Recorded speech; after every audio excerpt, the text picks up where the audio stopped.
26வது வசனத்தில் எடுத்து வாசித்து பாருங்கள். சாமுவேல் என்னும் பிள்ளையாண்டானோ அவன் பெரியவனாக வளர்ந்து கர்த்தருக்கும் மனுஷருக்கும் பிரியமாக நடந்து கொண்டான். ஆமென். ஒரு அருமையான வசனம்.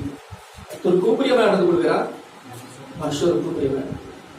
இதுதான் ரகசியம். என்ன அதுக்குரிய ரகசியம் தான் என்ன அங்கே வாசிக்க முடியும். 18வது வசனத்திலே அவன் கர்த்தருக்கு முன்பாக அவன் பணிவிடை செய்தான்.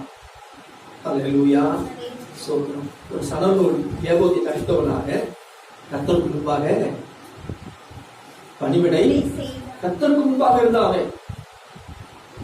கடைசியம் கர்த்தருக்கு முன்பாக நடந்தவர், கர்த்தருக்கு முன்பாக இருந்தவர் அவர். ஆனா அவர் வாழ்க்கையில மனுஷனையும் பார்க்க மனுஷனுக்கு பிரியமாக நடந்து கொள்கிறார். அதே சமயத்துல கர்த்தரையும் அவன் துக்கப்படுத்தி விடவில்லை, கர்த்தருக்கும் பிரியமாக செய்து கொள்கிறார், அவன் நடந்து கொள்கிறார். அல்லேலூயா. அதற்குரிய காரணம் அவன் கர்த்தருக்கு முன்பாக அவன் நடந்தவன், பணிவிடை செய்தவன். அன்பானவர்களே, சோத்திரம்.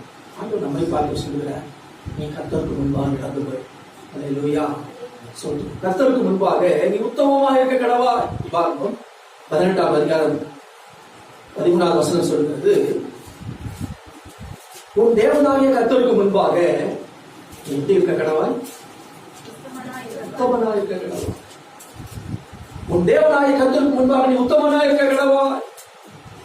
கர்த்தருக்கு முன்பாக நடப்பது என்று சொன்னால் உண்மை உத்தமமாய் இருப்பது, நீதியாக நடப்பது. எனக்கு அன்பானவர்களே, சோத்திரம். கர்த்தர் ஆபிரகாமை மிகவும் திரளாக பெருகப்படுவதற்கு முன்பதாக அவரிடம் ஒரு காரியத்தை சொன்னார். அவர் ஆபிரகாமுக்கு ஒரு பெரிய திட்டம் வச்சிருந்தார்.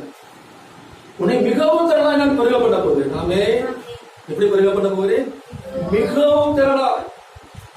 ஆனா அதற்கு முன்பதாக ஆண்டவர் அங்கே ஆபிரகாமை சொல்கிறார், நீ எனக்கு முன்பாக நடந்து போய். நாமே யாருக்கு நடந்து போய்? எனக்கு முன்பாக. ஏன் அப்படி சொல்றாரு பாருங்க. எனக்கு வாசிக்கும் பொழுது ஆபிரகாம் 99 வயது. 17 ஒன்றிலிருந்து வாசிக்க முடியும். எத்தனை வயசு? 99 வயசு. 17 ஒண்ணுல 99 வயதான போது கர்த்தர் ஆபிரகாமுக்கு தரிசனமாகி, நான் சர்வவல்லமையுள்ள தேவன், நீ எனக்கு முன்பாக நடந்து கொண்டு. 99 வயசுல ஆண்டவர் அவனுக்கு சொல்கிறார், நீ எனக்கு முன்பாக நடந்து போய் எப்படி இரு? உத்தமனா